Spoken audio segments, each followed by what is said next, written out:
नमस्कार स्टूडेंट्स,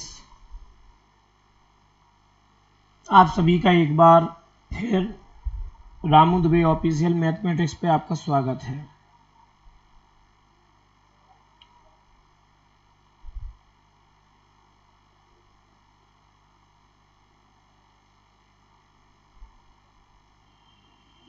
जल्द से ला जाएं और लाइव क्लास स्टार्ट करते हैं। बहुत ही शानदार इससे आगे का जो टॉपिक है उसको हम लोग डिस्कस करेंगे।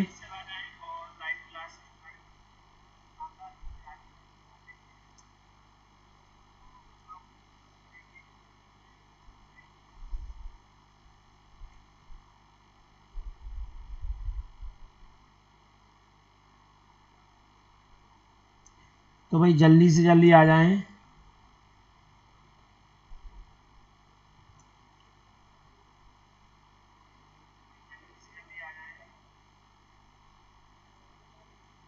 जिससे इस सेशन को शुरू करें। बहुत ही रोमांचक और बहुत अच्छे इंपोर्टेंट आपको क्वेश्चन इसमें लेके आए हैं। बहुत ही आपको फायदेमंद होने वाले हैं क्वेश्चन। कोई भी क्लास मिस ना करे। जो भी बच्चा आ चुका है वो लाइक करे। लाइक करने के साथ साथ जिसने सब्सक्राइब नहीं किया वो सब्सक्राइब करे और लिंक को शेयर कर दे, जिससे ज़्यादा से ज़्यादा बच्चे लाइव क्लास का आनंद ले सकें। दीपक परियार नमस्कार और भरत जाटव नमस्ते बेटा, नमस्ते। कल हमने सिर्फ 51 क्वेश्चनों को सॉल्व किया था। उसके आगे के जाते हैं। ये क्लास आपकी लंबी चलेगी। सब लोग जल्द से ला जाएं। लगभग हम आज क्वेश्चनों को सॉल्व करने वाले हैं। 200 क्वेश्चनों को हम सॉल्व करने वाले हैं। ऋतु शर्मा नमस्ते, नमस्ते, राम राम, जय श्री राम। बेटा क्वेश्चन नंबर शुरू करते हैं। तो सब लोग जल्द से लाएं और क्लास को लाइक नहीं किया लाइक करें। जिसने भी सब्सक्राइब नहीं किया सब्सक्राइब करें। अधिक से अधिक बच्चों तक लाइव क्लास को शेयर कर दें।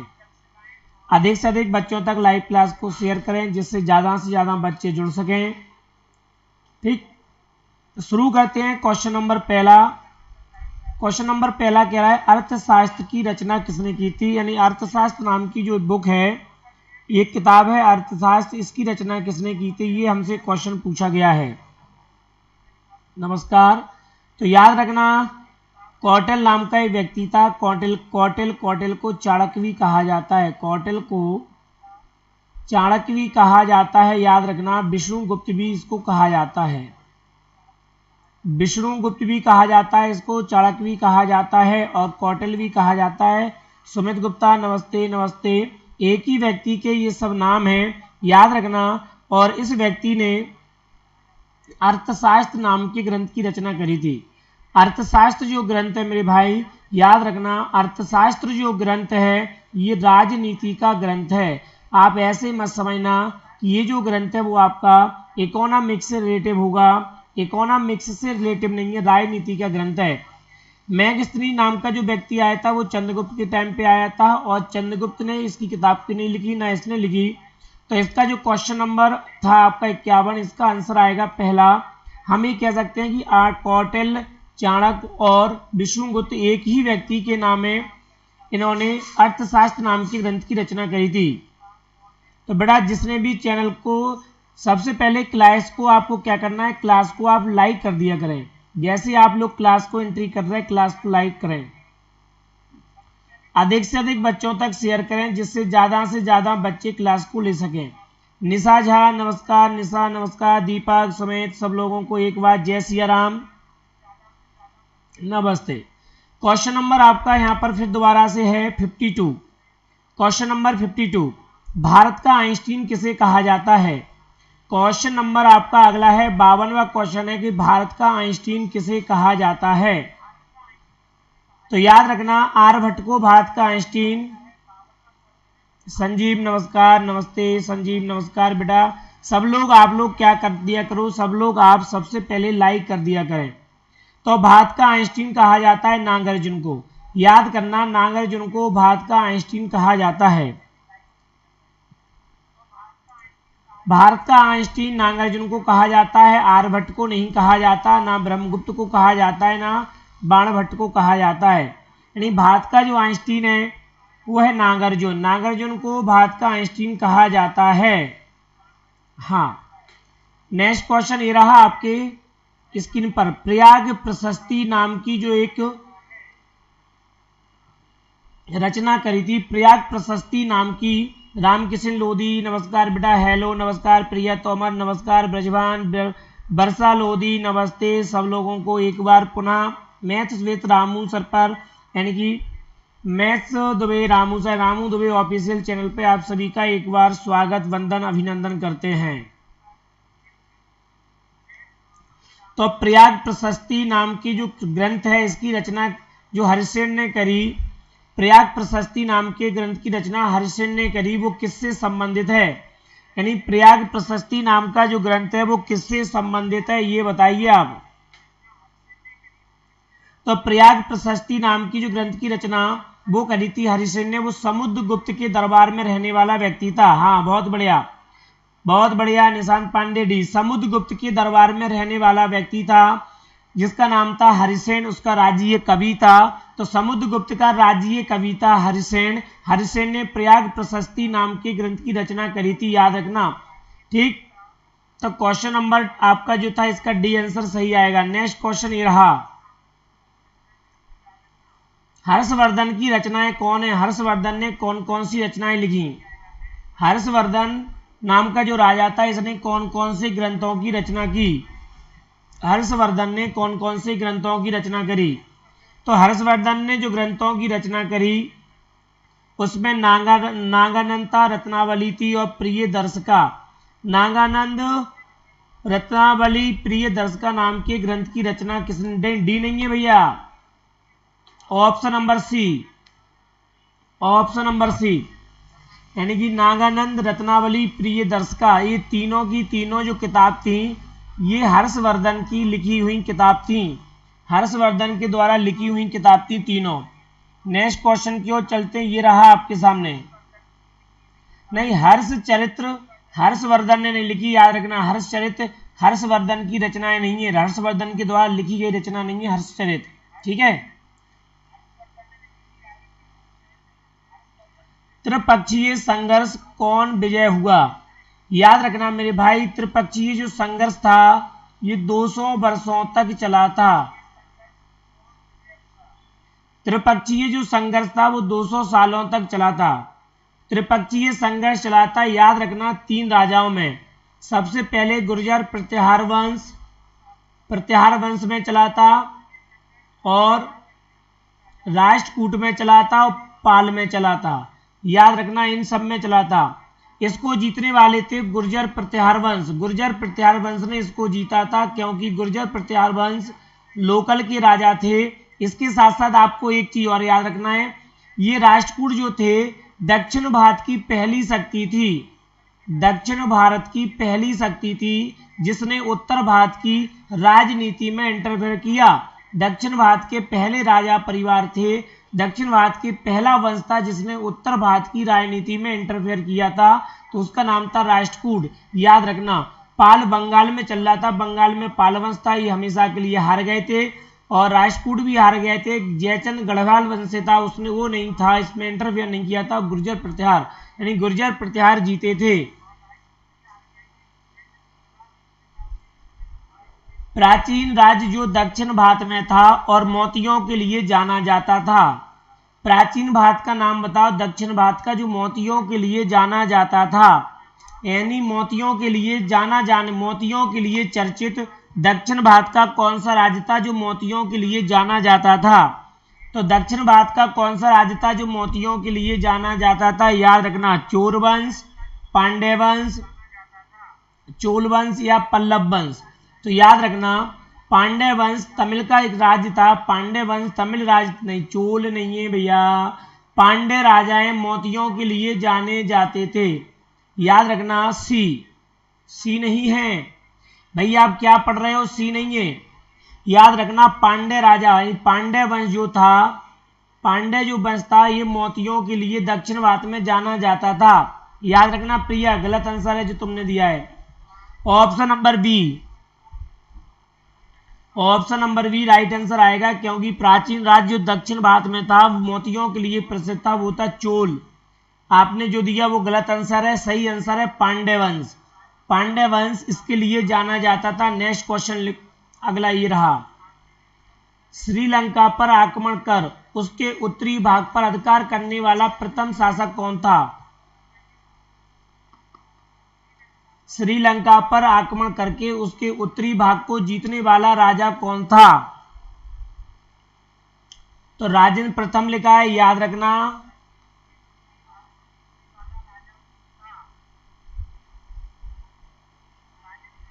और यहां पर भी लिखा है राजराज प्रथम। संजय पाल नमस्ते, संजय नमस्ते।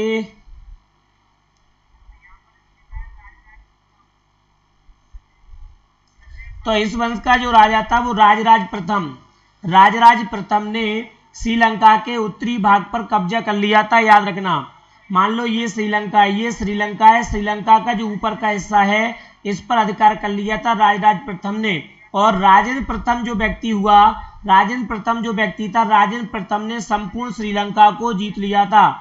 निसाब झा नमस्ते जी सब, ठीक। तो याद रखना राजराज प्रथम ने श्रीलंका के उत्तरी भाग को कब्जा किया था और राजेंद्र प्रथम उसी वंश का राजा था। राजेंद्र प्रथम पहले राजराज ने जीता था उत्तरी श्रीलंका को, उसके बाद उत्तराधिकारी हुआ राजेंद्र प्रथम जिसने संपूर्ण श्रीलंका को जीत लिया था।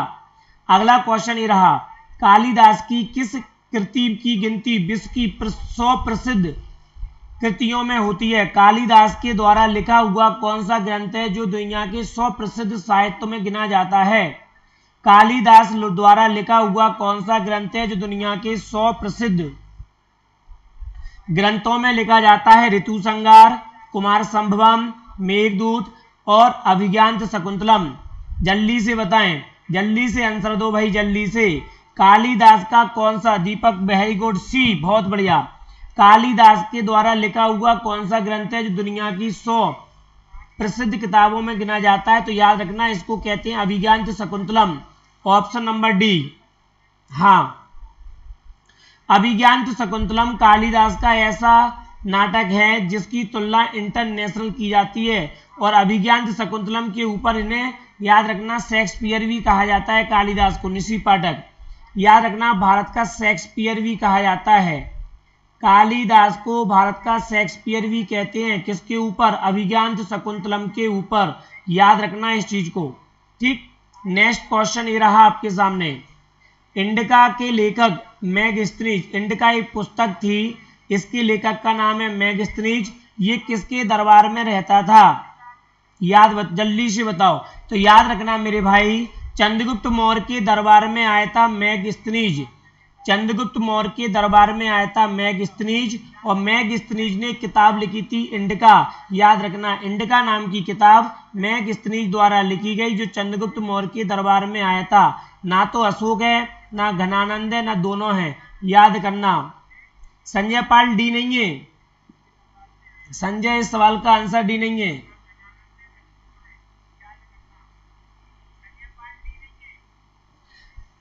Chandragupta Maurya option number A सही है। नेक्स्ट क्वेश्चन की ओर चलो, संगम क्या थे? संगम क्या है? संगम क्या है? तेलुगु कवियों के सम्मेलन, तमिल राजाओं के सम्मेलन, कन्नड़ राजाओं के सम्मेलन या तमिल कवियों के सम्मेलन? बताओ क्या है संगम, क्या है? तो याद रखना संगम जो ऋतु शर्मा डी,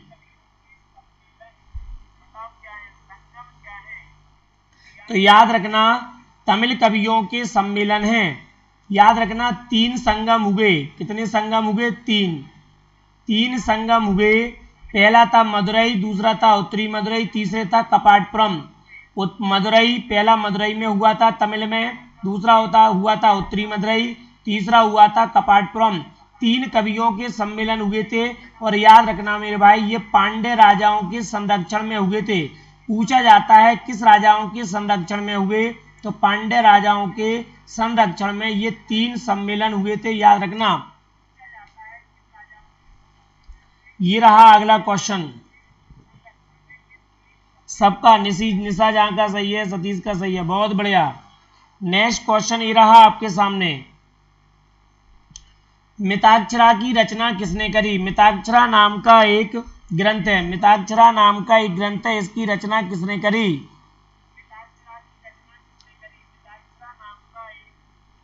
तो मिताक्षरा की रचना करी थी विज्ञानेश्वर। मिताक्षरा की रचना करी विज्ञानेश्वर। और कल्लड़ ने की थी राजतरंगिणी। ध्यान करना, कन्नड़ ने करी थी राजतरंगिणी, जिसमें कश्मीर का इतिहास मिलता है, जम्मू कश्मीर का इतिहास मिलता है। उसकी स्थापना करी थी कल्लड़ ने। और मिताक्षरा की स्थापना करी थी विज्ञानेश्वर ने। याद करना। नेक्स्ट क्वेश्चन ये रहा आपके सामने। लीलावती नाम का जो ग्रंथ है, लीलावती नाम का जो ग्रंथ है, ये किसके द्वारा, किससे संबंधित है? लीलावती नाम का जो ग्रंथ है वो किससे संबंधित है?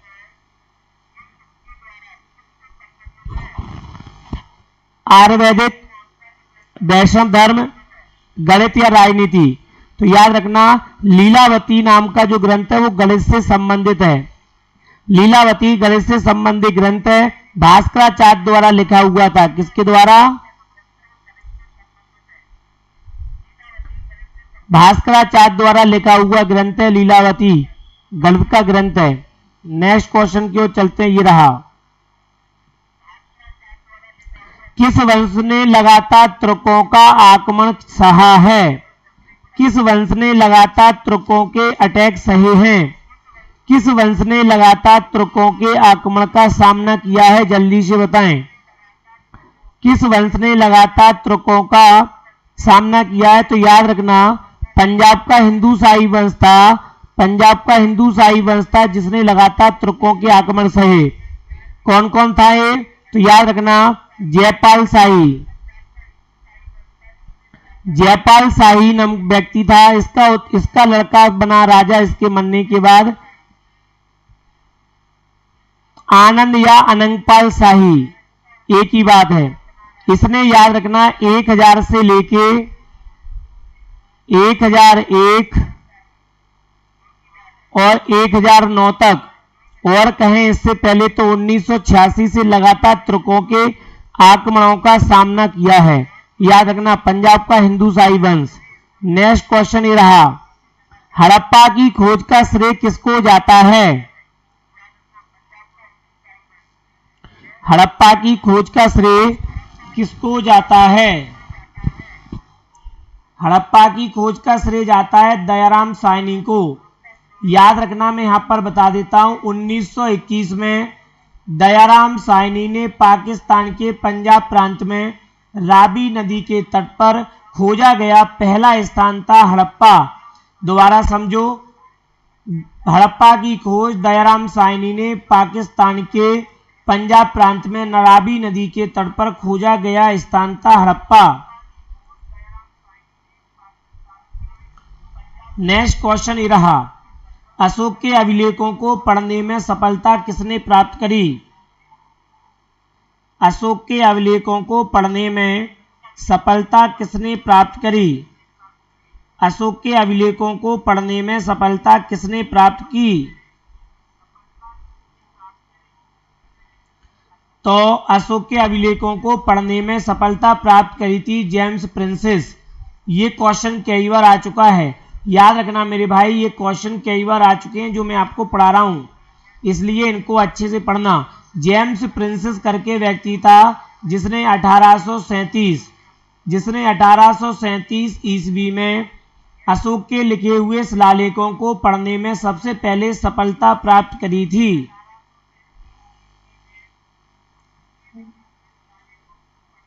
अगला रहा, सिंधु घाटी सभ्यता की सबसे प्रमुख विशेषता क्या थी? सिंधु घाटी सभ्यता की सबसे प्रमुख विशेषता क्या थी? 4 वर्ण, नगर नियोजन, मात्र सत्तात्मक, भाव चित्रात्मक। तो याद रखना, सिंधु घाटी सभ्यता की सबसे प्रमुख विशेषता थी नगर नियोजन। नगर की जो प्रणाली थी सबसे बेहतरीन प्रणाली थी। हाँ, तो 4 वर्ण व्यवस्था नहीं थी, मात्र सत्तात्मक नहीं थी, भाव चित्रात्मक नहीं थी। नगर नियोजन सिंधु घाटी सभ्यता की सबसे प्रमुख विशेषता थी। नगर नियोजन सिंधु घाटी सभ्यता की सबसे प्रमुख विशेषता थी। नेक्स्ट क्वेश्चन, इनमें से कौन सा पतन नगर था? पतन मतलब होता है बंदरगाह।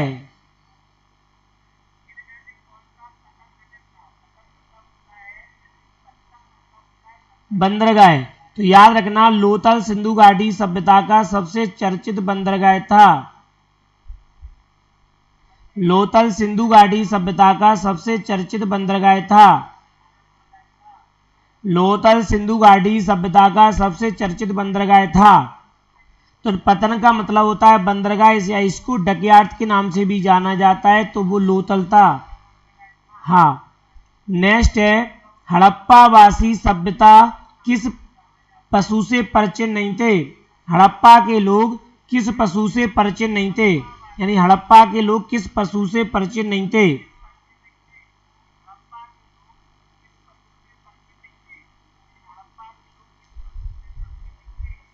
तो देखो हड़प्पा के लोग गाय से भी परिचित थे, बैल उनका सबसे आदरणीय था, सबसे पूजनीय था, और घोड़े से परिचित नहीं थे। ये नहीं, किससे परिचित नहीं थे? घोड़े से। सिंधु घाटी सभ्यता के लोग घोड़े से परिचित नहीं थे। ये रहा आपके सामने। फिर अगला क्वेश्चन,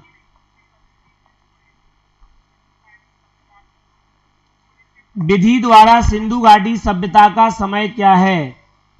यानी कि सिंधु घाटी सभ्यता का समय कब से कब तक है? तो मेरे भाई सिंधु घाटी सभ्यता का समय 2500 ईसा पूर्व या फिर आ जाएगा 2350 ईसा पूर्व से 1750 तक। 2500 ईसा पूर्व या 2350 ईसा पूर्व से लेकर 1750 ईसा पूर्व तक सिंधु घाटी सभ्यता का समय माना जाता है।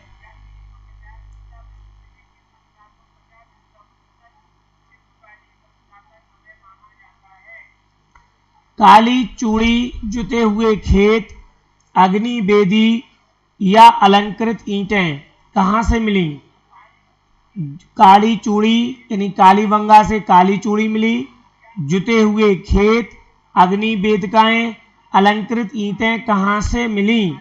तो मेरे भाई कालीबंगा से प्राप्त हुई। कालीबंगा का मतलब क्या होता है? बहुत बढ़िया, सब लोगों के आंसर आ रहे हैं। कालीबंगा का अर्थ ही काली चूड़ी का है, काली चूड़ी ही कहा जाता है। कालीबंगा का शाब्दिक अर्थ काली चूड़ी से है। ठीक, नेक्स्ट क्वेश्चन की ओर चलते, ये रहा।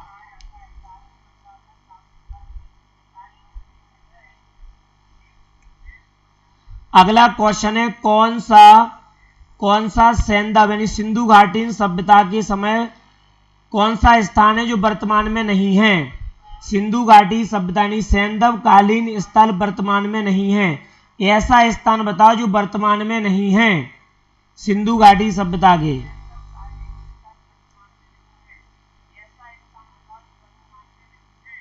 ऐसा कोई भी नहीं है जो वर्तमान में ना हो। हड़प्पा भी वर्तमान में है, मोहनजोदड़ो, चहुंदड़ो, तो ये सभी, इसमें क्या आएगा बेटा? ये सभी डी, ये सभी आएगा, डी आएगा, डी। हड़प्पा काल का वर्तमान में कोई सा स्थान प्राप्त नहीं है, सभी आएगा।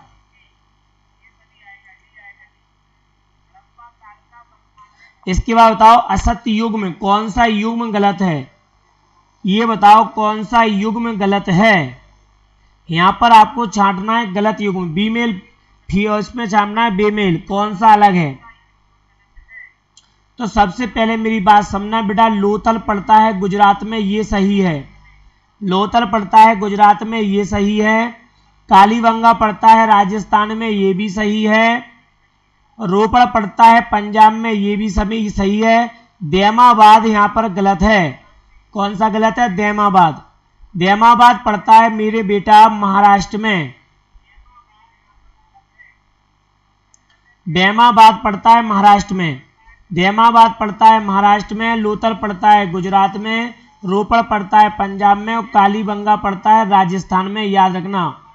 नेक्स्ट क्वेश्चन ये रहा आपके सामने।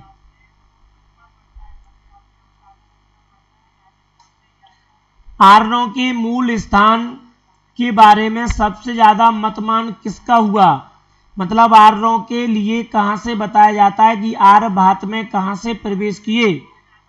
यानी भारत में आर्यों की उत्पत्ति कहाँ से हुई? तो याद रखना भाई, भारत में आर्यों की उत्पत्ति याद रखना मध्य एशिया से मानी जाती है। मध्य एशिया से, सी वाला सही है। भारत में आर्य मध्य एशिया से आए। किसने कहा था ये? तो याद रखना मैक्स मूलर नाम का एक व्यक्ति था। मैक्स मूलर नाम का एक इतिहासकार था। इसने बताया था कि भारत में आर्यों का उदय कहाँ से हुआ? मध्य एशिया से माना जाता है। भारत में आर्यों का उदय मध्य एशिया से माना जाता है। Option number C. Next question, Rigveda में सबसे महत्वपूर्ण नदी कौन सी मानी गई है? ऋग्वेद में सबसे चर्चित नदी कौन सी है? ऋग्वेद में सबसे चर्चित नदी कौन सी मानी गई है? बताएं भाई, ऋग्वेद में सबसे चर्चित नदी कौन सी मानी गई है?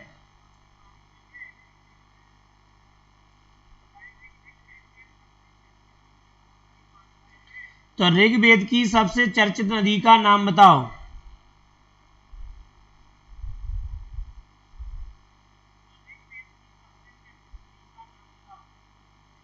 ऋग्वेद की सबसे चर्चित नदी है और ऋग्वेद में सबसे ज्यादा किस नदी को मान्यता दी गई है? तो ऋग्वेद में सबसे ज्यादा चर्चित नदी है सिंधु। ऋग्वेद में सबसे ज्यादा चर्चित नदी है सिंधु। सबसे पवित्र नदी है सरस्वती। याद रखना। हाँ, नेक्स्ट क्वेश्चन की ओर चलते हैं। भारत में आर्य सबसे प्रथम कहाँ बसे? यानी भारत में सबसे पहले आर्य कहाँ आए थे? यानी भारत में सबसे पहले आर्य कहाँ रुके?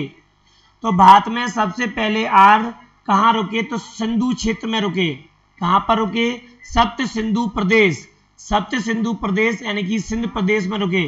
अरे भाई, गुजरात में नहीं रुके, ना उत्तर प्रदेश में रुके, ना पंजाब में रुके। सबसे पहले भारत में आर्य, देखो ये भारत का, यदि मैं आपको नक्शा बनाऊं थोड़ा सा ऐसे ऐसे ऐसे करके बता देता हूं मैं। यहाँ देखना, ये भारत का थोड़ा सा इस प्रकार से मैप है। ये ऐसा, ये इधर ऐसा ऐसा भारत इस प्रकार से ऐसा ऐसा इधर मान लो। तो इधर से आए थे, पश्चिमी उत्तर सीमा से आए सब लोग। तो सबसे पहले पंजाब के पहले सप्त सिंधु प्रदेश में रुके। तो आर्य भारत में सबसे पहले सप्त सिंधु प्रदेश से भारत में बसे। नेक्स्ट क्वेश्चन ये रहा, 10 राजन का युद्ध किस नदी पर हुआ? 10 राजाओं का जो युद्ध हुआ था वो किस नदी पर हुआ? 10 राजाओं का युद्ध किस नदी पर हुआ? तो याद रखना, एक साइड था राजा 10, एक साइड थे अकेला एक राजा। एक साइड था राजा सुदास, एक साइड था राजा सुदास, एक साइड थे 10 राजा। एक और थे 10 राजा, एक और था सुदास। ये रावी नदी, जिसको प्राचीन नाम पारुषणी है, रावी नदी जिसका प्राचीन नाम पारुषणी है, वहां पर हुआ था। और इस 10 राजाओं के युद्ध में राजा सुदास जीते थे, जो भरत जन से थे। किससे थे? भरत कुल से थे, भरत जन के राजा थे राजा सुदास, वो यहाँ पर जीते थे। नेक्स्ट क्वेश्चन की ओर चलते हैं। कई बच्चे तो बीच में आ जाते हैं, फिर चले जाते हैं, फिर आ जाते हैं, चले जाते हैं। ये स्थिर नहीं है, ये ध्यान करना। ऐसे बच्चे हैं जो स्थिर नहीं है, जीवन में कुछ नहीं कर सकते। जो बच्चे आते जा रहे हैं, ये बच्चे जीवन में कुछ नहीं कर सकते, क्योंकि ये चले जाते हैं फिर आ जाते हैं। ठीक मेंढकों की तरह टटराते रहते हैं, सिर्फ एक साथ आके लगातार क्लास नहीं लेते, क्योंकि ज्ञानी है। जब पेपर देने जाते हैं तो नंबर आते हैं इनके 100 में से 49। 77 क्वेश्चन। सिकंदर के समय आक्रमण, सिकंदर ने जब भारत पे आक्रमण किया था तब उत्तर भारत में किस वंश का शासन चल रहा था? सिकंदर के समय, जब सिकंदर ने भारत पे अटैक किया था तो उस समय नंद वंश का समय भारत में चल रहा था। किस वंश का चल रहा था? नंद वंश का। घनानंद, घनानंद इस समय भारत का राजा हुआ करता था। सिकंदर ने जब अटैक किया था तब समय था 326 ईसा पूर्व। तो 326 ईसा पूर्व में सिकंदर ने अटैक किया था, याद रखना। और उस समय भारत पर नंद वंश का शासन चल रहा था, घनानंद का। सिकंदर भारत में कुल मिलाके 19 महीने तक रुका था। याद रखना, सिकंदर भारत में कुल मिलाकर 19 महीने तक रुका है। नेक्स्ट क्वेश्चन की ओर चलते, ये रहा। बेटा अच्छे से क्लास लो, क्योंकि आज की क्लास बहुत लंबी जाने वाली है। सब लोग अच्छे से क्लास लो, आज की क्लास बहुत लंबी जाना है, याद रखना। क्वेश्चन कह रहा है कि जैन धर्म में पूर्ण ज्ञान के लिए किस शब्द का प्रयोग किया जाता है। जैन शब्द में पूर्ण ज्ञान के लिए किस शब्द का प्रयोग किया जाता है। बहुत बढ़िया, बी, संजीवन का आंसर आ गया बी, केवल। ध्यान करना, जैन धर्म में पूर्ण ज्ञान का मतलब केवल है। केवल का मतलब होता है ज्ञान प्राप्ति से, याद रखना, केवल का मतलब होता है ज्ञान प्राप्ति से। बहुत बढ़िया। और महापरिनिर्वाण, महापरिनिर्वाण होता है घर से त्याग करना, घर से त्याग करना। जब घर से त्याग करेंगे, घर से निकल रहे हैं, तो उसके लिए बोला जाता है महापरिनिर्वाण। और निर्वाण का मतलब होता है मृत्यु, मृत्यु के लिए निर्माण, जिनका मतलब होता है इंद्रियों का विजेता, इंद्रियों का विजेता। तो केवल का मतलब होता है पूर्ण ज्ञान से। 79 79वां क्वेश्चन, ऋग्वेद में सबसे पहले किस जन का उल्लेख मिला है। ऋग्वेद में सबसे पहले किस जन का उल्लेख मिला है। यानी ऋग्वेद में सबसे पहले, हाँ, तो मेरे भाई याद करना, ऋग्वेद में सबसे पहले भरत जन का उल्लेख मिला है। अरे बी नहीं है भाई, बी नहीं है प्रभात, बी नहीं है। ऋग्वेद में सबसे पहले भरत जन का उल्लेख मिला है। ऋग्वेद में सबसे पहले भरत जन का उल्लेख मिला है। और इसी भरत जन का राजा था कौन, सुदास। इसी भरत जन का राजा था सुदास। और इस राजा ने युद्ध लड़ा था 10 राजाओं से, जो हम पीछे क्वेश्चन पढ़ के आ रहे। और राबी पारुसणी नदी पर युद्ध हुआ था, जिसमें राजा सुदास जीता था, याद रखना।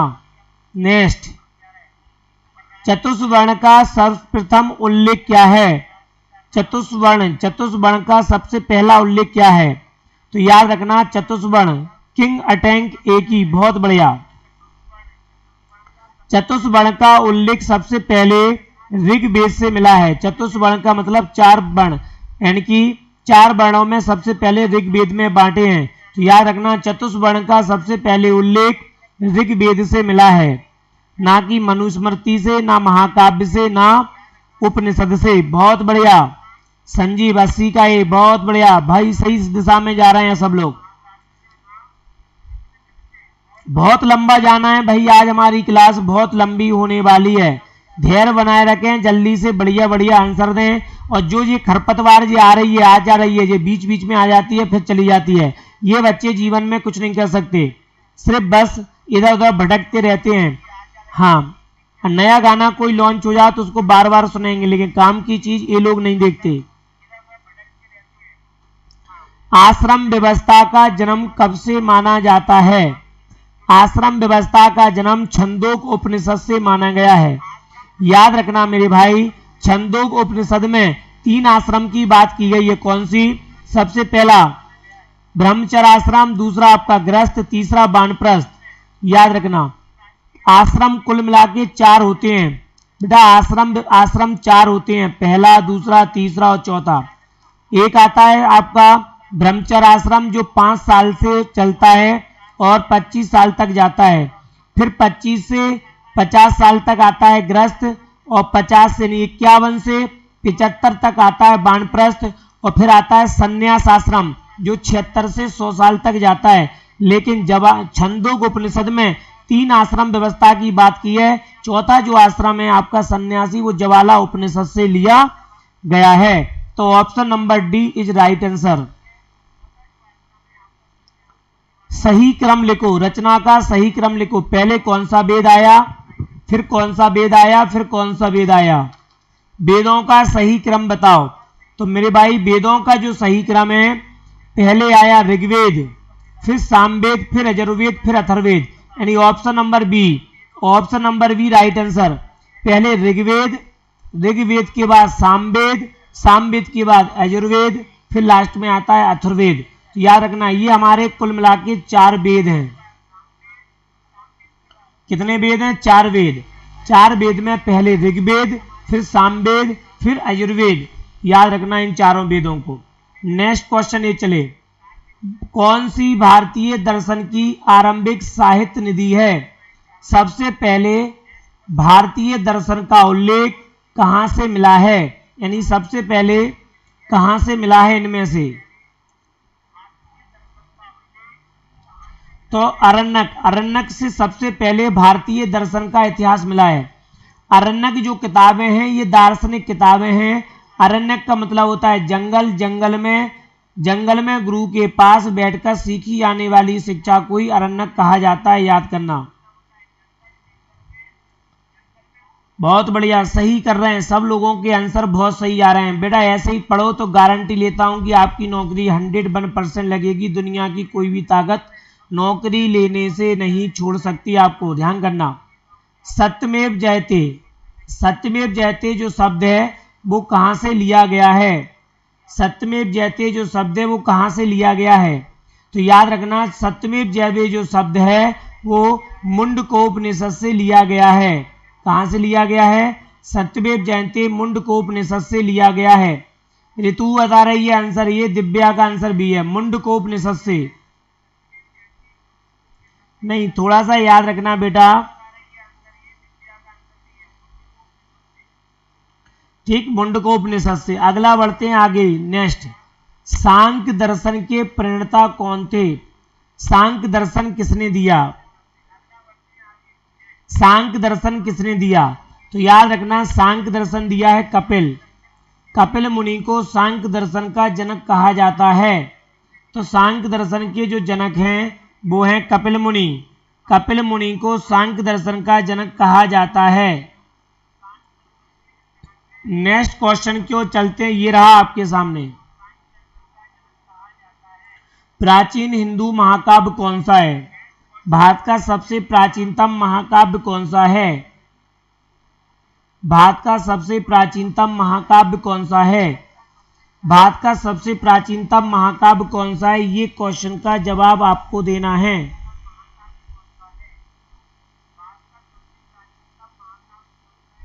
तो रामायण, रामायण सबसे प्राचीनतम महाकाव्य है भाई, महाभारत नहीं है, रामायण।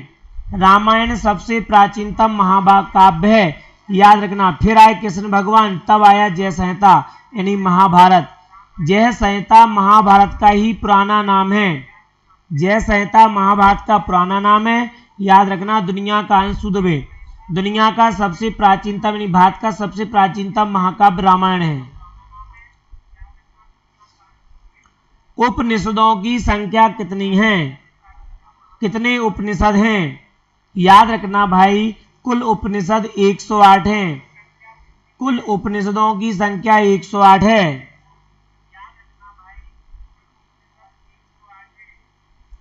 कुल उपनिषदों की संख्या 108 है। नेक्स्ट, आयुर्वेद किसका उपवेद है? आयुर्वेद किसका उपवेद है? तो आयुर्वेद बेटा ऋग्वेद का उपवेद है, याद रखना। रसिया,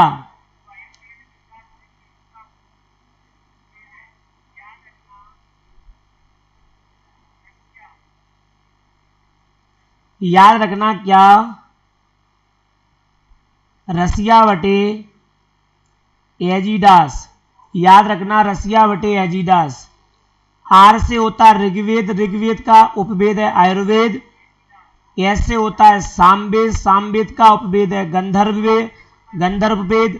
फिर आता है यजुर्वेद, यजुर्वेद का है धनुर्वेद। और फिर आता है अथर्ववेद, अथर्ववेद का है शिल्पवेद।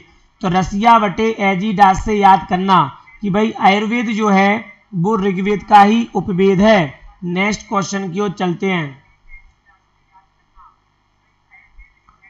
मल्ल महाजनपद की 2 राजधानियां थीं, क्रमशः महावीर स्वामी गौतम बुद्ध की मृत्यु स्थली भी हैं।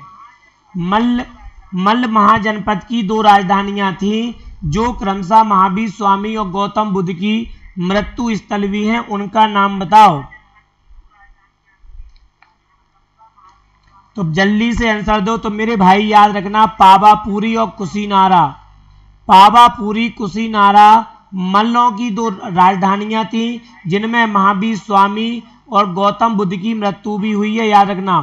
मल्लों के राजा थे सृष्टिपाल, जिन्होंने दोनों का अंत्येष्टि या अंतिम संस्कार किया है, याद रखना। नेक्स्ट क्वेश्चन की ओर चलते, ये रहा। कौन सा इनमें सम्मिलित नहीं है? कौन इनमें अलग है, याद करना।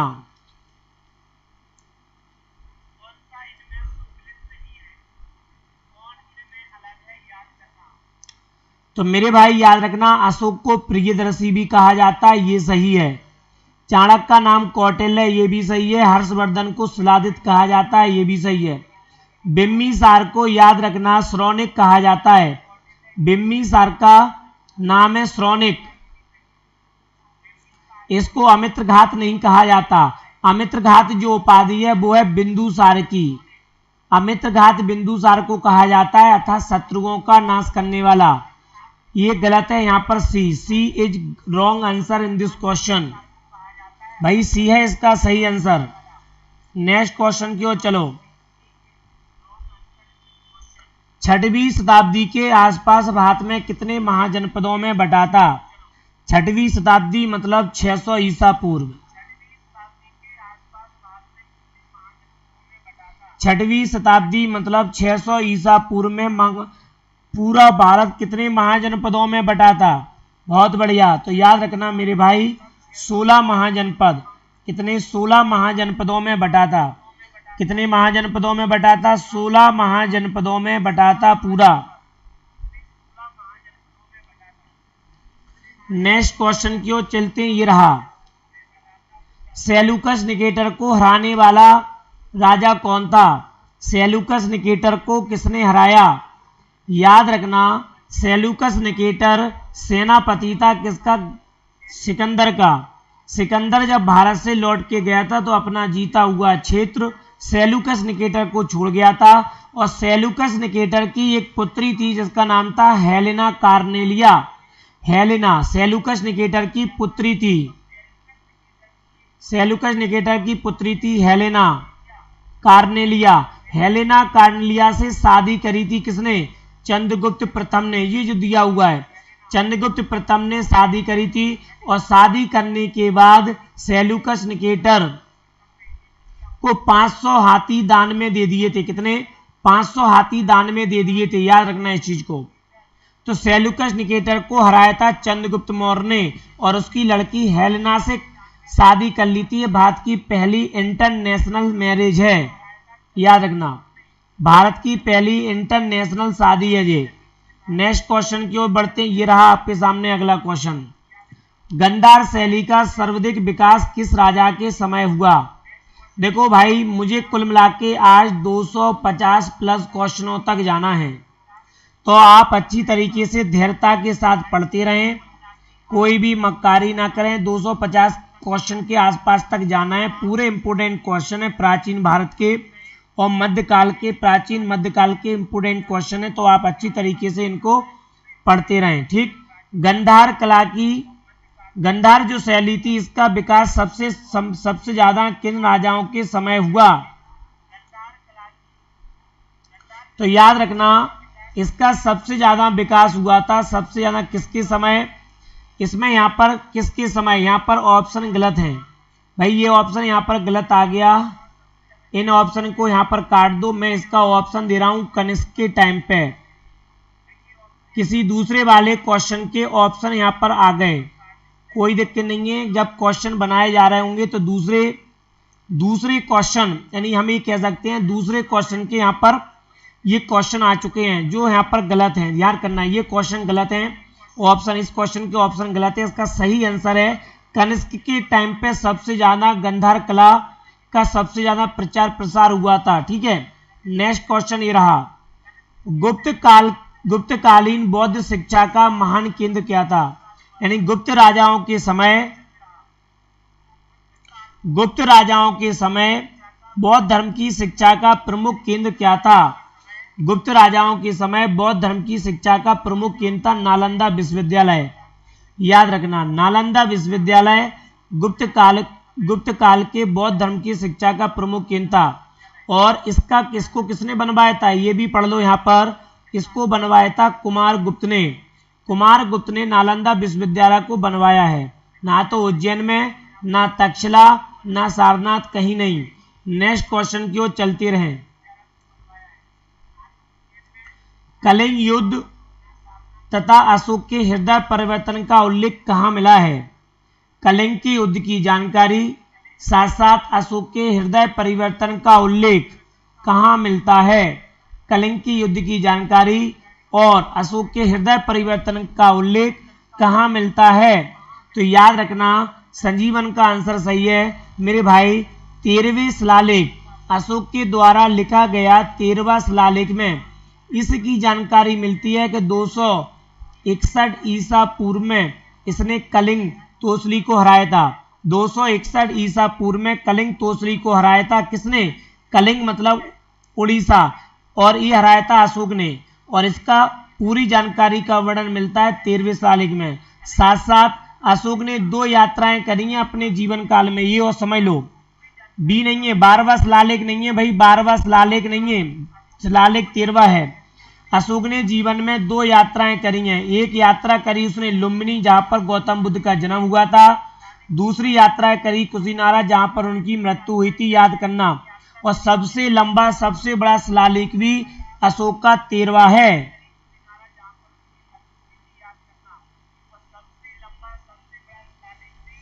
नेक्स्ट क्वेश्चन की ओर चलते हैं।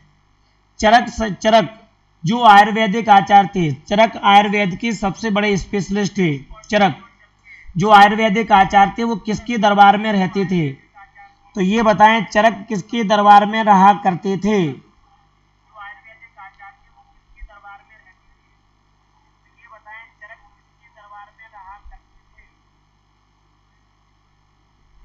तो याद रखना मेरे भाई, चरक जो थे वो कनिष्क के दरबार के प्रसिद्ध दरबारी थे, जो एक आयुर्वेदिक आचार्य थे, आयुर्वेदिक के बहुत बड़े डॉक्टर थे। रामकृष्ण लोधी नहीं बेटा, ना तो पहला आंसर है, ना दूसरा है, ना तीसरा, ना चौथा है, ओनली तीसरा। Option number C right answer, C question right answer. देखो बहुत से बच्चों का आंसर सही आ रहा है। राम सजीवन सही आंसर दे रहा है, ये बिल्कुल सटीक आंसर दे रहा है लड़का। ठीक, कई बच्चे तो आ जाते हैं चले जाते हैं, पता नहीं क्या करते रहते हैं, मैं तो ये नहीं समझ पाता ये बच्चे जीवन में कुछ कर भी सकते हैं कि नहीं कर सकते। ठीक, नेक्स्ट क्वेश्चन क्यों, देखो ये सब फिर चले जाते हैं फिर आ जाते हैं। सही जोड़ी चुने, कौन एक सही जोड़ी नहीं है? कौन एक सही जोड़ी नहीं है?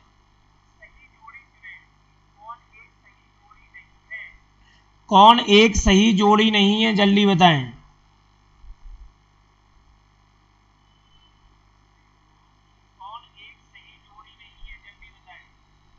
ठीक भाई,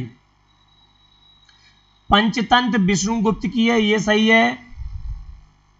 रघुवंश कालिदास की है, ये सही है। मुद्राक्षक विशाखदत्त की, ये सही है। नाट्यशास्त्र भरत मुनि की है या नहीं, ये आपसे पूछा जा रहा है। तो नाट्यशास्त्र भी भरत मुनि की है, मुद्राक्षक नहीं है। ये वाला जो ऑप्शन है ये गलत है। Option number B is right answer. याद रखना, ऋतु शर्मा का आंसर सही है, नीलेश, यानी मुद्राक्षक विशाखदत्त की है, ये गलत है, यहाँ पर गलत छांटा है। नेक्स्ट क्वेश्चन की ओर चलो।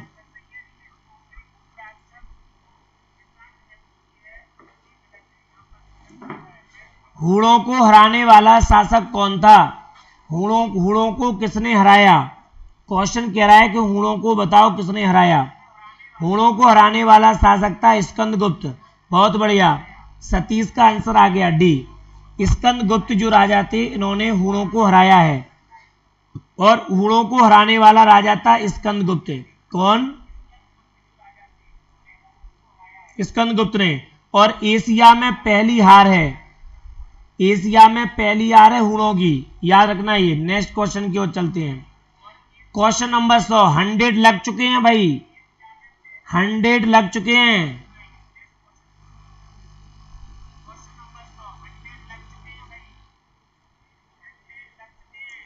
तो याद रखना, भवभूति की रचना किसने करी? भवभूति की रचना, यानी भवभूति की रचना कौन कौन सी हैं? तो भवभूति ने रामचरितमानस लिखा, उत्तर रामचरित लिखा, महावीर चरित लिखा, मालती माधव लिखे। तीनों की तीनों रचनाएं भवभूति की हैं। संजीव डी, तीनों की तीनों रचनाएं भवभूति के द्वारा लिखी हुई हैं। बहुत बढ़िया, तीनों की तीनों रचनाएं बेटा भवभूति के द्वारा लिखी हुई हैं। नेक्स्ट क्वेश्चन ये रहा। क्वेश्चन कह रहा है कि वेदों को अपरुष क्यों कहा जाता है? वेदों को अपरुष क्यों कहा जाता है?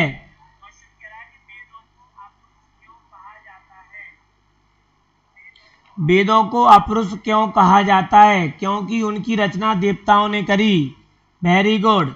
वेदों को अपरुष इसलिए कहा जाता है क्योंकि उनकी रचना देवताओं के द्वारा मानी जाती है। देवताओं के द्वारा मानी जाती है, इसलिए इसको देखो, ना पुरुषों ने करी, ना ऋषियों ने करी, ना स्त्रियों ने करी, देवताओं के द्वारा मानी जाती है इनकी रचना। नेक्स्ट क्वेश्चन ये रहा। नेक्स्ट क्वेश्चन कह रहा है वेदों का रचना काल क्रम क्या है? वेदों का रचना काल क्रम बताओ जल्दी से, क्या है?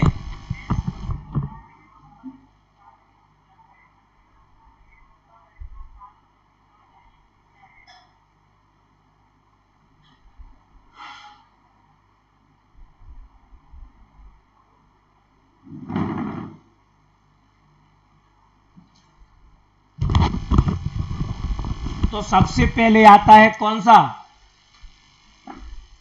पहले आता है ऋग्वेद, फिर सामवेद, फिर यजुर्वेद, फिर अथर्ववेद, यानी ऑप्शन नंबर डी। एक क्वेश्चन रिपीट हो गया, एक क्वेश्चन फिर रिपीट हो गया क्योंकि अभी अभी इसी क्वेश्चन को करा चुका हूं। ये रहा आपके सामने, वेदों के संकलनकर्ता कौन है? यदि कल किसी ने क्लास ली होगी तो उसने देखा होगा, वहां पर भी क्वेश्चन आया था ये, वेदों के संकलनकर्ता, वेदों को इकट्ठा करने का काम किसने किया? वेद व्यास। वेद व्यास को वेदों का संकलनकर्ता कहा जाता है। अरे भाई गणेश जी नहीं है, ना एकवल्य, ना अगस्त मुनि है। नेक्स्ट क्वेश्चन, विश्व का सबसे प्राचीनतम ग्रंथ कौन सा है?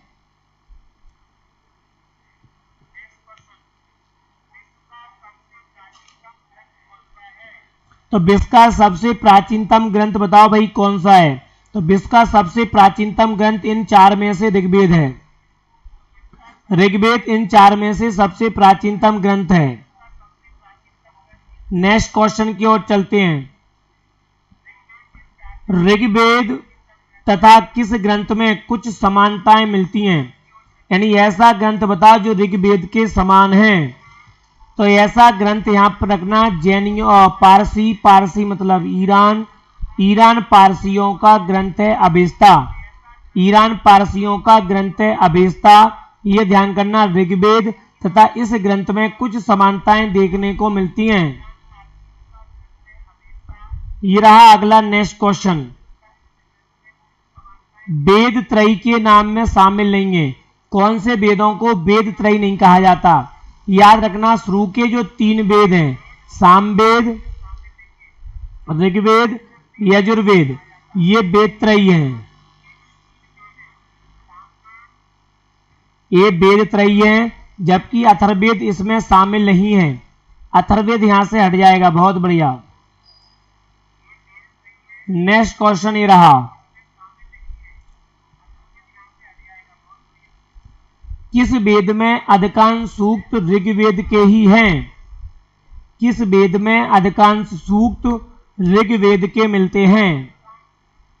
किस वेद में अधिकांश सूक्त ऋग्वेद के मिलते हैं? तो याद रखना, सामवेद और ऋग्वेद, सामवेद ऋग्वेद एक समान है, मतलब ऋग्वेद से ही सामवेद की उत्पत्ति मानी जाती है। और सामवेद जो है वो संगीत प्रधान है। याद करना, सामवेद कौन सा है? संगीत प्रधान है। वर्तमान में जो भारत की गायन विद्या का प्रचलन चल रहा है वो सामवेद ही कर रहा है। नेक्स्ट क्वेश्चन की ओर चलते हैं। ये रहा,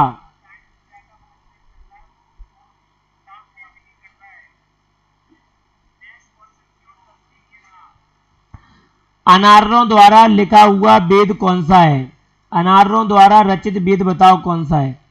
तो याद रखना, अनार्यों के द्वारा लिखा हुआ जो वेद है वो है कौन सा? अथर्ववेद। अथर्ववेद को अनार्यों द्वारा लिखा हुआ वेद माना जाता है।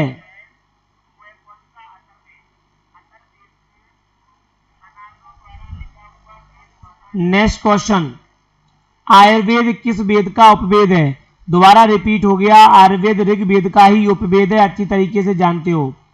ये भी रिपीट हो गया कि वेदांग कितने हैं, वेदांगों की संख्या कितनी है, क्वेश्चन पूछा जा रहा है।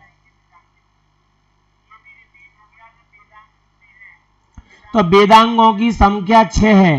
ध्यान करना, वेदांत होते हैं, वेदांत, वेदांत अर्थात उपनिषद, ये 108 हैं और वेदांग 6, याद रखना। और 18 हैं पुराण, 18 हैं पुराण, इसको भी याद रखना, 18 पुराण हैं। नेक्स्ट क्वेश्चन की ओर चलते हैं। ब्राह्मणों ग्रंथों के अंतिम भाग वन पुस्तकें हैं, किसे कहा जाता है? ब्राह्मणों के द्वारा लिखे हुए अंतिम भाग को क्या कहते हैं?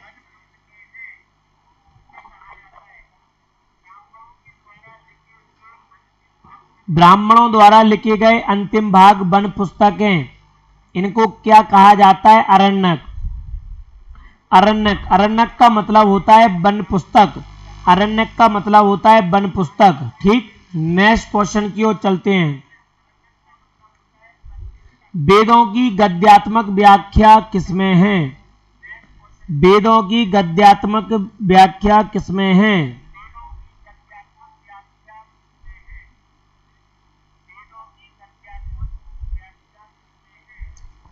बताओ भाई। तो याद रखना, ब्राह्मण ग्रंथों में, ब्राह्मण ग्रंथों में वेदों की गद्यात्मक व्याख्या है।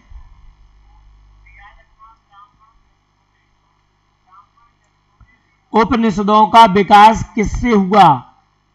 उपनिषदों का विकास किससे हुआ? तो उपनिषदों का विकास हुआ अरण्यों से, उपनिषदों का विकास हुआ अरण्यकों से।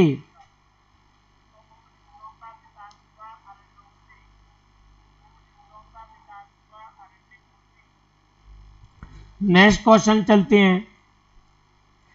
पांचवें वेद की संज्ञा किसे दी जाती है? पांचवा वेद किसे कहा जाता है?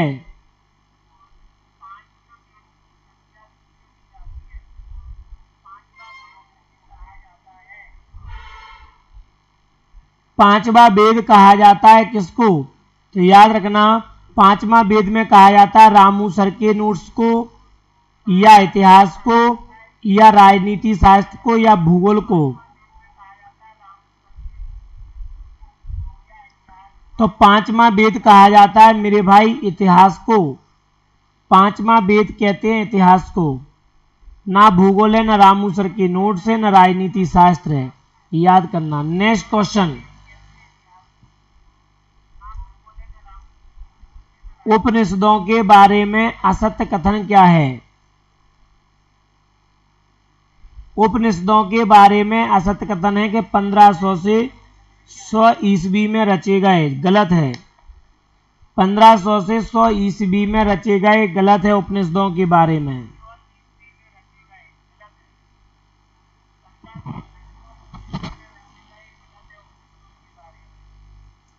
नेक्स्ट क्वेश्चन की ओर चलो। हमारा राष्ट्रीय बाग सत्यमेव जयते कहां से लिया गया है? तो हमारा राष्ट्रीय बाग सत्यमेव जयते मुंडकोपनिषद से लिया गया है। देखो ये दीपक, दीपक अभी भी नहीं समझ पा रहा। हमारा राष्ट्रीय बाग सत्यमेव जयते मुंडकोपनिषद से लिया गया है।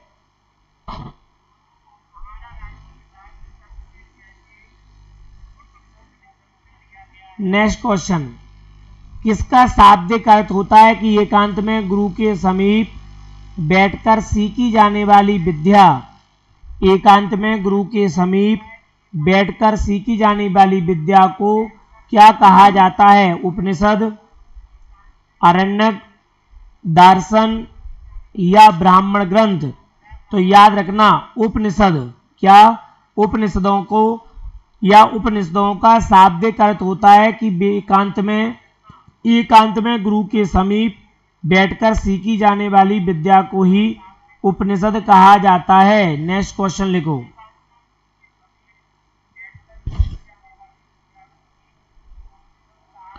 वेदांग छंद की रचनाकार कौन है? वेदांग छंद की रचनाकार कौन है? मास्क, चरवाक, या वशिष्ठ, या पिंगल? पिंगल ऋषि को कहा जाता है। तो पिंगल ऋषि को वेदांग छात्र का रचनाकार कहा जाता है। नेक्स्ट क्वेश्चन, वेदांग ज्योतिष के रचनाकार कौन थे? वेदांग ज्योतिष के रचनाकार, बहुत इंपोर्टेंट क्वेश्चन है, ये सब क्वेश्चन इंपोर्टेंट है मेरे भाई, याद रखना। लगध, लगध जो ऋषि थे, लगध ऋषि को वेदांग ज्योतिष के रचनाकार कहा जाता है। वेदांग ज्योतिष के रचनाकार हैं लगध ऋषि, लगध, लागध। नेक्स्ट क्वेश्चन, इनमें कौन एक असत्य है?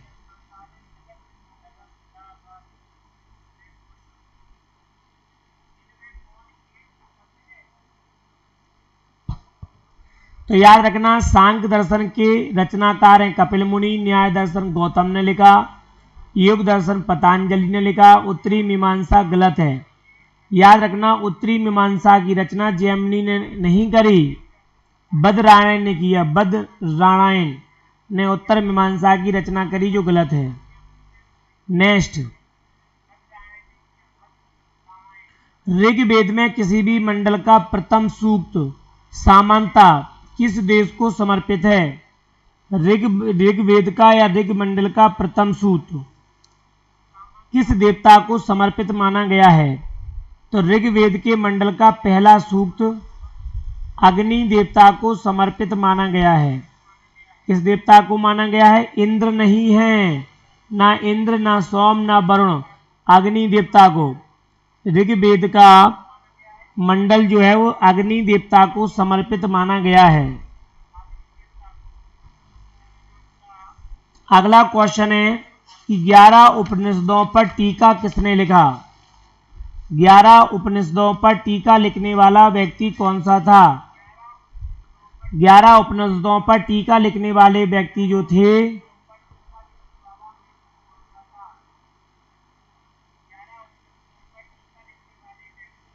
वो थे शंकराचार्य। शंकराचार्य ने 11 उपनिषदों पर टीका लिखा है। शंकराचार्य ने 11 उपनिषदों पर टीका लिखा है। याद रखना 124 नंबर का जो क्वेश्चन का आंसर है। नेक्स्ट क्वेश्चन, नीचे दिए गए कथन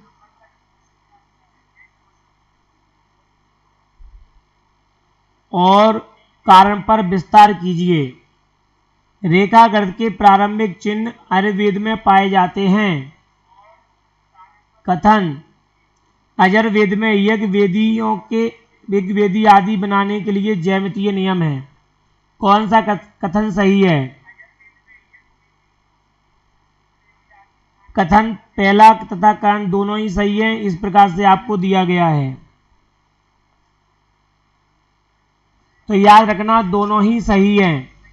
पहला नंबर का ऑप्शन सही है। रेखा गणित के प्रारंभिक चिन्ह अजुर्वेद से लिए गए हैं और अजुर्वेद में यज्ञ अनुष्ठान कर्म कांडों के लिए जाना जाता है, तो ऑप्शन नंबर पहला सही है। गायत्री मंत्र और अस्तोमा सदगमय कहां से लिया गया है?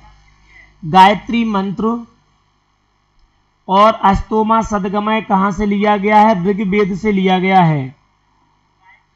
गायत्री मंत्र और अस्तोमा सदगमय, याद रखना ये दोनों के दोनों ऋग्वेद से लिए गए हैं।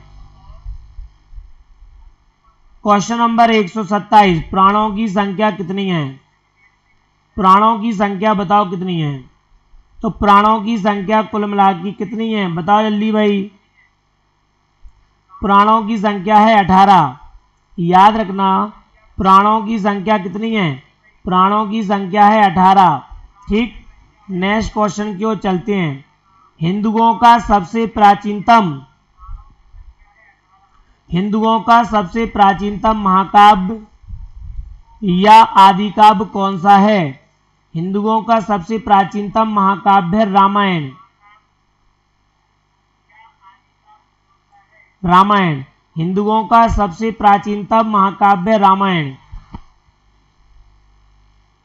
नेक्स्ट, जय संहिता किसका पुराना नाम है? जय संहिता किसका पुराना नाम है बताएं भाई। जय संहिता पुराना नाम महाभारत का है। जय संहिता पुराना नाम महाभारत का है।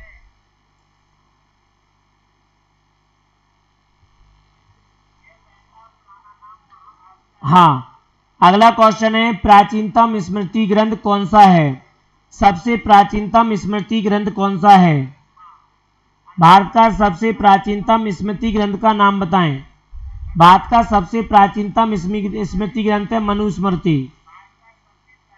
मनुस्मृति भारत की सबसे प्राचीनतम है। इसे हिंदू कानून की पहली किताब मानी जाती है। हिंदू कानून की प्रथम किताब है। हिंदू कानून की प्रथम किताब है, याद रखना, मनुस्मृति। नेक्स्ट, प्राचीनतम पुराण कौन सा है? सबसे पहला, यानी कि कुल पुराण है 18। 18 पुराण में सबसे पहले का पुराण क्या है? तो सबसे पहले का जो पुराण है वो है मत्स्य पुराण। सबसे प्राचीनतम पुराण है मत्स्य पुराण, याद रखना। सबसे प्राचीनतम जो पुराण है वो है मत्स्य पुराण। तो सबसे प्राचीनतम पुराण है मत्स्य पुराण। नेक्स्ट क्वेश्चन की ओर चलते हैं, ये रहा।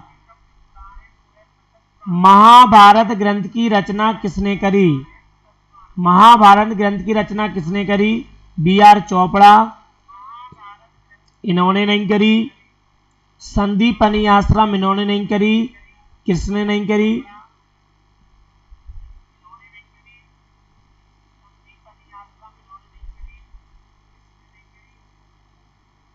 तो याद रखना मेरे भाई, वेद व्यास ने महाभारत को लिखा है।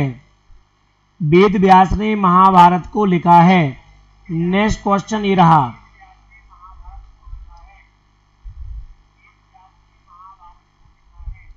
जिसने चैनल को सब्सक्राइब नहीं किया, जिसने चैनल को लाइक नहीं किया और जिस व्यक्ति ने चैनल को शेयर नहीं किया, वो भाई जल्दी से लाइक करें, शेयर करें, अधिक से अधिक सब्सक्राइबर गेन कराने की कोशिश करें। ये आपका पहला रिस्पॉन्सिबिलिटी है, क्योंकि हमारा जो पुराना चैनल था वो सस्पेंड हो चुका है।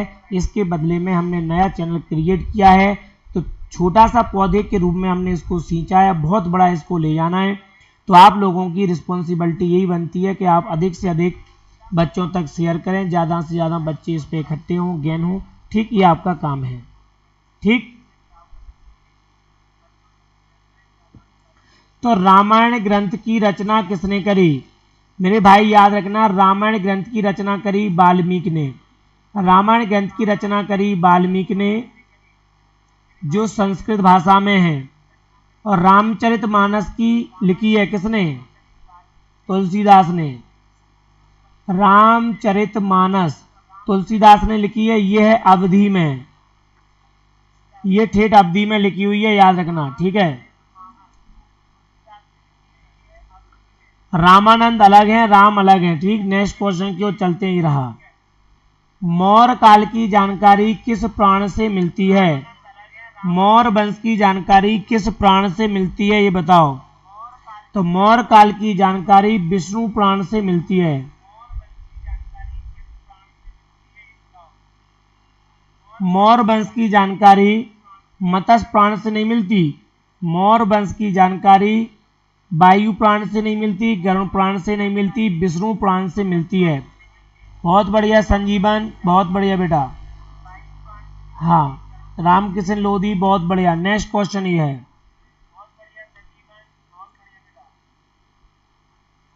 वह स्मृति ग्रंथ, वह धर्मशास्त्र कौन सा है जिसमें प्राचीनतम हिंदू कानून संहिता है? भारत की पहली हिंदू कानून की किताब कौन सी है? मैंने आपको अभी भी बता चुका हूं। कुछ समय पहले हमें ये मिला था कि भारत की सबसे पहली हिंदू कानून की जो किताब है वो है मनुस्मृति। मनुस्मृति भारत की पहली हिंदू कानून की किताब है। बहुत बढ़िया। नेक्स्ट क्वेश्चन की ओर चलते हैं, ये रहा। विश्व का सबसे लंबा महाकाव्य कौन सा है?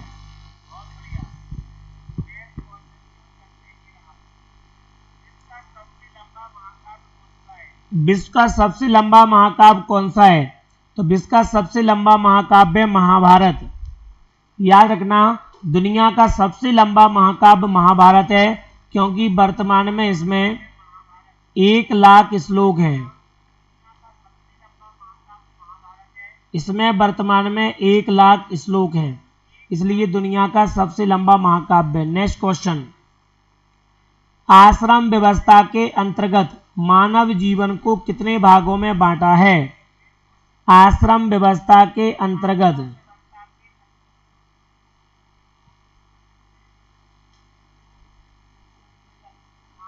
आश्रम व्यवस्था के अंतर्गत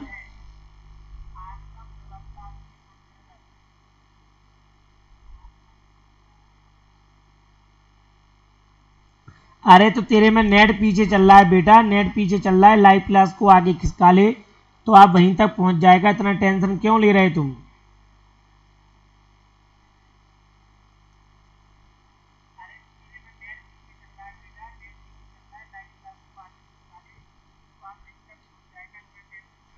तो कुल मिला के 4 वर्णों में बांटा है।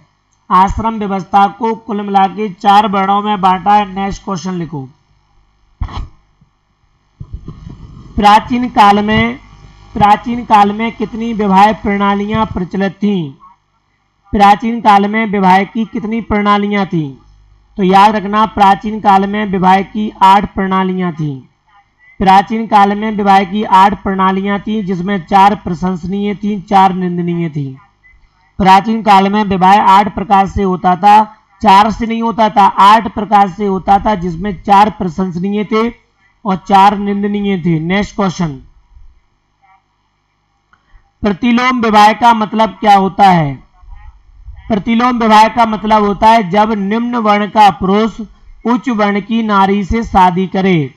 जब निम्न वर्ण का पुरुष उच्च वर्ण की नारी से शादी करेगा तो प्रतिलोम कहते हैं। और एक होता है अनुलोम। अनुलोम का मतलब होता है जब उच्च वर्ण का पुरुष निम्न वर्ण की नारी से शादी करेगा तो है अनुलोम। ठीक।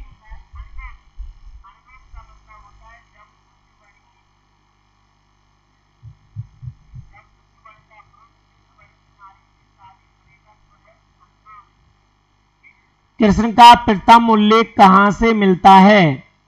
कृष्ण का पहला उल्लेख कहां से मिलता है? तो कृष्ण का पहला उल्लेख मिलता है छंदोक उपनिषद से।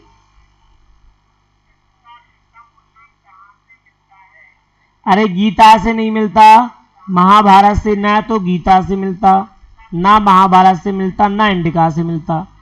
कृष्ण का पहला उल्लेख मिलता है छंदोक उपनिषद से।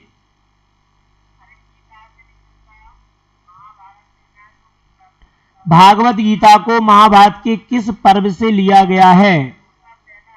भागवत गीता को महाभारत के किस पर्व से लिया गया है?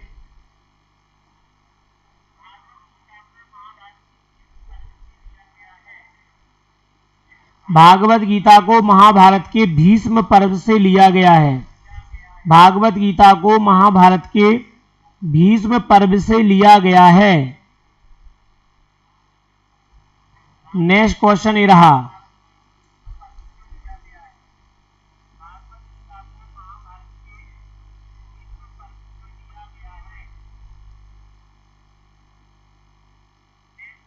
अगला क्वेश्चन देखो।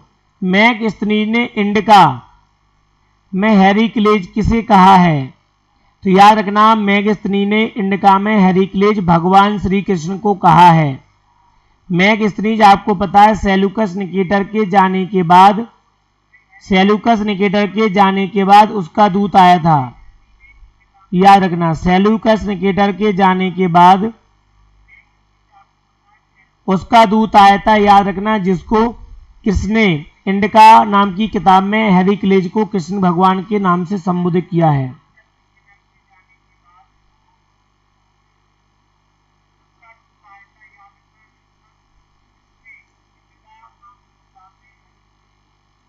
किस काल में वैष्णव एवं शैव धर्म चरम उत्कर्ष पर था?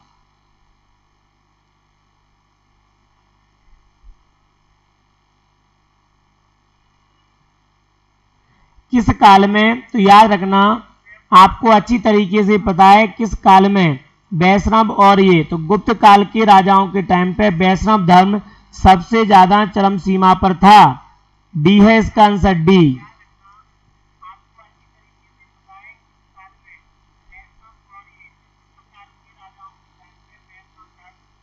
सी नहीं है, डी है।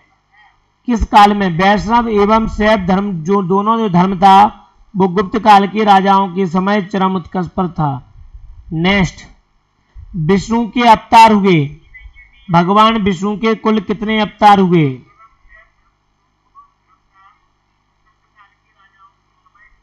भगवान विष्णु के कुल कितने अवतार हुए? भगवान विष्णु के कुल कितने अवतार हुए? तो भगवान विष्णु के कुल 24 अवतार हुए। बहुत बढ़िया, 24 अवतार हुए, लेकिन अभी तक 23 हो चुके हैं, एक अवतार अभी बाकी है, वो अब होगा आगे चल के। नेक्स्ट, अलवर संतों ने दक्षिण भारत में प्रचार प्रसार किया। अलवर संतों ने दक्षिण भारत में प्रचार किया किस धर्म का? तो वैष्णव धर्म के, क्योंकि अलवर संतों की संख्या 12 थी। क्वेश्चन पूछा जाता है कि अलवर संतों की संख्या कितनी थी? तो अलवर संतों की संख्या 12 थी। दक्षिण भारत में इन्होंने वैष्णव धर्म का प्रचार प्रसार किया है।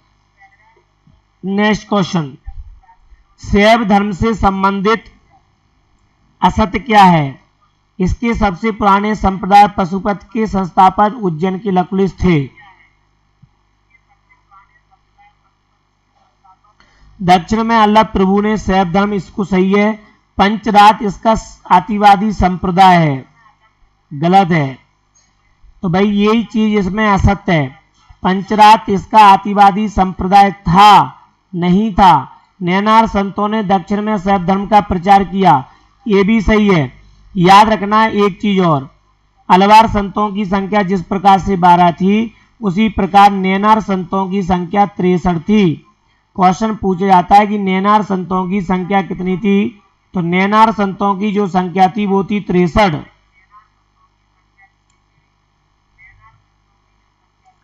ये रहा आपके सामने अगला क्वेश्चन।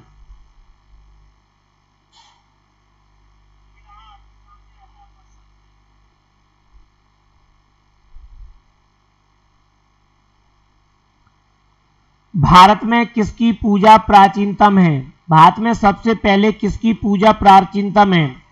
भगवान शिव, इंद्र, विष्णु? तो ध्यान करना, शिव। भगवान शिव की पूजा सबसे प्राचीनतम है। ये रहा नेक्स्ट क्वेश्चन। जैनों के कुल कितने तीर्थंकर हुए? जैनों के कुल मिला के 24 तीर्थंकर हुए। जैनों के कुल मिला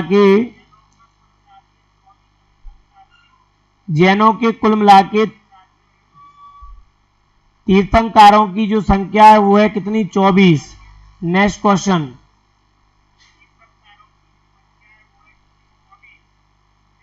बहुत बढ़िया, बहुत बढ़िया अर्पित, पढ़ते रहो बेटा साथ में, बहुत बढ़िया। प्रथम जैन तीर्थंकर जिन्हें आदिनाथ के नाम से जाना जाता है, उन्हें क्या कहा जाता है? ऋषभदेव। ऋषभदेव इनके पहले तीर्थंकर थे। ऋषभदेव इनके पहले तीर्थंकर थे जिन्हें आदिनाथ के नाम से जाना जाता है। जैन धर्म के अंतिम तीर्थंकर कौन हुए? जैन धर्म के अंतिम तीर्थंकर कौन हुए? तो जैनियों के अंतिम तीर्थंकर हुए महावीर स्वामी। महावीर स्वामी जैन धर्म के अंतिम तीर्थंकर थे। तो महावीर स्वामी को जैन धर्म का अंतिम तीर्थंकर माना जाता है। तो मेरे प्यारे बच्चों, आज हम क्लास यहीं पे एंड करते हैं। याद रखना 150 तक हमने क्वेश्चनों को सॉल्व कर लिया है, हमें जाना था 250 प्लस, तो अभी तक नहीं जा पाए, लेकिन हम कल दोबारा से 150 से आगे जाएंगे। 150 से आगे चलेंगे, कल 250 तक जाएंगे या 250 से ऊपर निकल जाएंगे। ठीक, हाँ। तो आज हम क्लास को 150 पे ही एंड कर रहे हैं, कोई बात नहीं है मेरे भाई। कल हम इससे आगे पढ़ेंगे, 150 से आगे की ओर कल जाएंगे। ठीक है, तो सब लोगों के लिए एक बार गुड नाइट, टेक केयर, पढ़ते रहें बेटा। 11 बजे तक सब लोग पढ़ें, 11 बजे सो जाएं तो 4 बजे उठे, 4 बजे उठने के बाद दोबारा से आप फिर पढ़ो और 6 बजे तक पढ़ने के बाद बढ़िया आप लोग अपने जो भी काम करना है या जो भी कोचिंग वगैरह जहाँ जाना है वहाँ तक जाओ, लेकिन आप 11 बजे तक बढ़िया शिद्दत से पढ़ना और 4 बजे उठने के बाद 6 बजे तक फिर पढ़ना, फिर अपने काम पे लग जाना, जो भी जहाँ जाना है कोचिंग वगैरह जो भी जहाँ जाता हो इसको कोचिंग, ठीक है ना। तो एक बार मेरा सभी को गुड नाइट, टेक केयर, सावधान रहें, सतर्क रहें, पढ़ते रहें, गुड नाइट। कल फिर मिलेंगे नई सोच के साथ, 150 से आगे के क्वेश्चन कल पढ़ेंगे, तब तक के लिए गुड नाइट।